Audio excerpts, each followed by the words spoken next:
Welcome to our channel. இப்போ நீங்கள் பார்க்க போகிறது சிக்கன் பிரியாணி. அதுக்கு வந்து ஒரு 2 வெங்காயம் மீடியம் சைஸாக அரிஞ்சு போட்டிருக்கேன். ஒரு 4-5 பச்சை மிளகா, அப்புறம் வந்து சும்மா ஒரு 3 பட்டையும், சின்ன துண்டு பட்டையும், ஒரு மராட்டி மொக்கு, ஒரு 2 லவங்கம் போட்டு தாளிச்சிருக்கேன். தாளிச்சிட்டு இந்த அரைக்கிறதுல வந்து மசாலாவில் இஞ்சி பூண்டு, இந்த அரைச்சிருக்கிற மசாலாவில் இஞ்சி பூண்டு, ஒரே ஒரு பச்சை மிளகா, பட்டை போடலை, பட்டை தாளிச்சிருக்கேன், அவ்வளோதான். ஏன்னா எங்கள் வீட்டில் பட்டை வாசனை அவ்வளோ பிடிக்காது. வந்து இந்த லவங்கம், கொஞ்சம் சோம்பு, ஒரு 2 மராட்டி முக்கு, ஒரு 2 ஏலக்காய், இதெல்லாம் போட்டு அரைச்சிருக்கேன். அரைச்சிட்டு இது நம்ம வதக்கிக்க வேண்டியது தான். நல்லா வதங்கிச்சு. இப்போ வந்து இந்த பக்கம் வந்து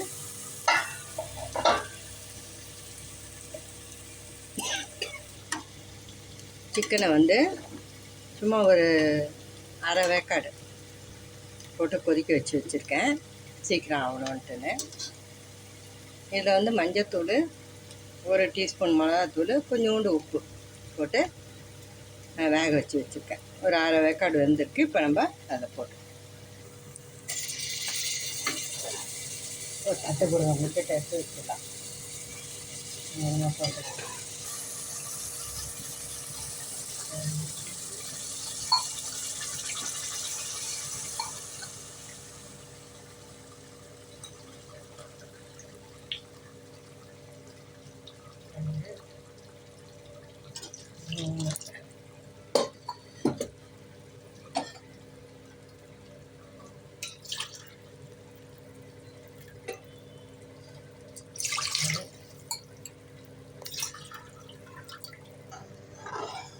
சிக்கன் போட்டு 3 டம்ளர் ரைஸ்க்கு 6 டம்ளர் தண்ணி ஊற்றிருக்கேன். சிக்கன் ஸ்டாக்கோடு சேர்த்து 6 டம்ளர். இப்போ நம்ம வந்து உப்பு காரம் பார்த்துக்கலாம்.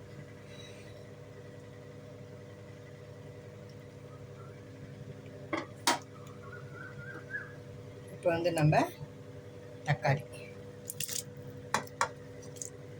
இப்போ இந்த ஸ்டேஜில் நான் இந்த ஸ்டேஜில் போட்டுக்கிறேன்.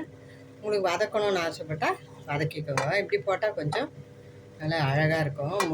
முடிச்சு பார்க்கும்போது கொஞ்சம் கொத்தமல்லி எல்லாம் போட்டாச்சு. இப்போ வந்து காரம் உப்பு பார்த்தேன், சால்ட்டு கம்மியாக இருந்தது.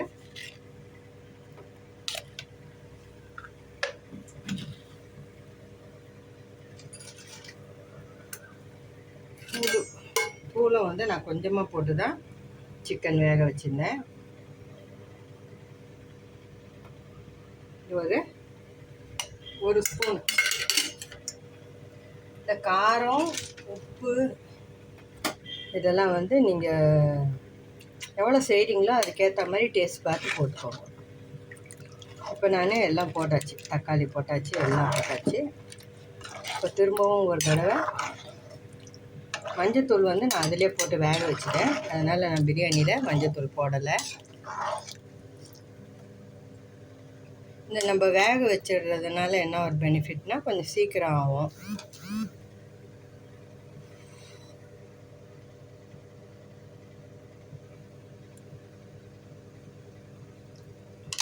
எல்லாம் சரியாக இருக்கு. இப்போ நம்ம வந்து மூடி வச்சுல கொதி வந்ததும் ரைஸ் போட்டுக்கலாம்.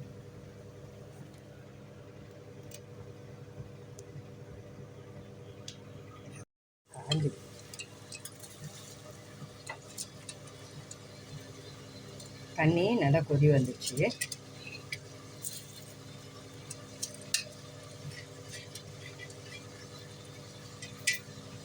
இது 3 டம்ளர் ரைஸ்க்கு 6 டம்ளர் தண்ணி ஊற்றிருக்கேன். ரைஸ் வந்து நான் ஒரு 5 நிமிஷம், 5லேருந்து 7 நிமிஷம் தான் ஊற வச்சுருப்பேன். ஏன்னா எனக்கு ஊற வச்சுட்டு போட்டோன்னா பயம், அதுக்கேற்ற மாதிரி கரெக்டாக தண்ணி ஊற்றணும். அதனால் வந்து நான் எப்போவுமே இப்படி செய்த பழக்கம் ஆயிடுச்சு எனக்கு. பாருங்கள், சூப்பராக நல்லா கொதி வந்துடுச்சு. இப்போ வந்து மூடிட்டு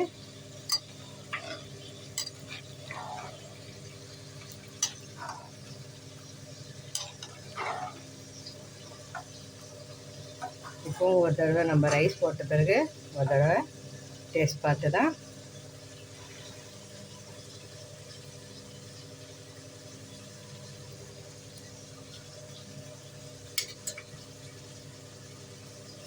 சரியாக இருக்குது. இப்போ நல்லா கொதி வந்துடுச்சு. மூடிடலாம். மூடிட்டு இந்த வெயிட்டை வச்சிடுறேன். ஸ்டவ்வை சிம்மில் வச்சிட போகிறேன். 20 மினிட்ஸ் கழித்து பிரியாணி சூப்பராக வந்துடும்.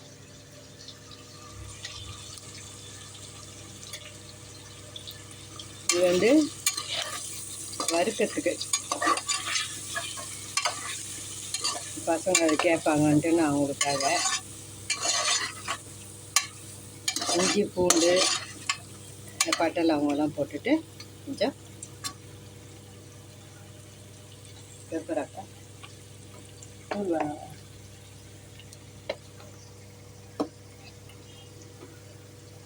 பெப்பர் சிக்கன் பண்ணலான்னு பெப்பரு,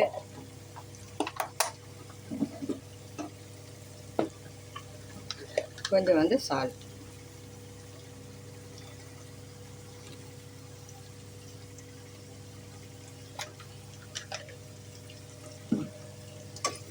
அவ்வளோதான். இதுக்கு வெங்காயம் தக்காளி எல்லாம் கிடையாது.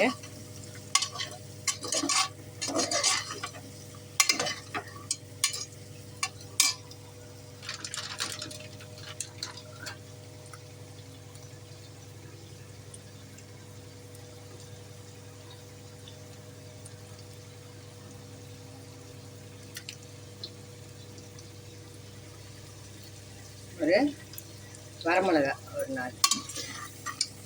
அவ்வளோதான். இதுலேயே அப்படியே மூடி வச்சிட்டோம்னா ஏற்கனவே வெந்த ஒரு அரை வேக்காடு வெந்தது தான் இது. அப்படியே மூடி வச்சிட்டோம்னா சூப்பராக வெந்து வந்துடும். பெப்பர் சிக்கன் ரெடி ஆகிடும். இதை அப்படியே மூடிடுறேன். மூடிட்டு சிம்மில் வச்சுட்டா அதுலேயே வெந்துடும்.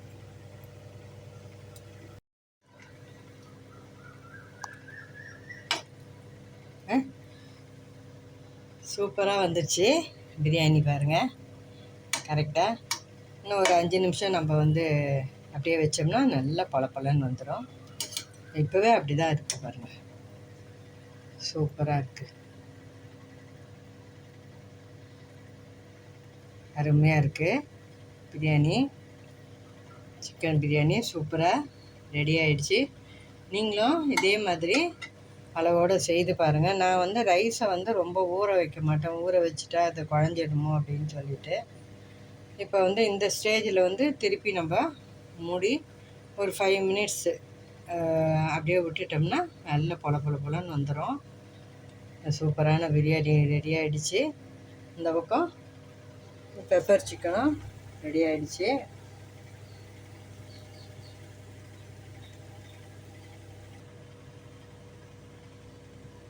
இதே மாதிரி நீங்களும் செய்து பார்த்துட்டு அசத்துங்க. இந்த வீடியோ பிடிச்சிருக்கோன்னு நம்புகிறேன். பிடிச்சிருந்தால் லைக் பண்ணுங்கள், ஷேர் பண்ணுங்கள், எங்கள் சேனலை சப்ஸ்கிரைப் பண்ணுங்கள். தேங்க்ஸ் ஃபார் வாட்சிங்.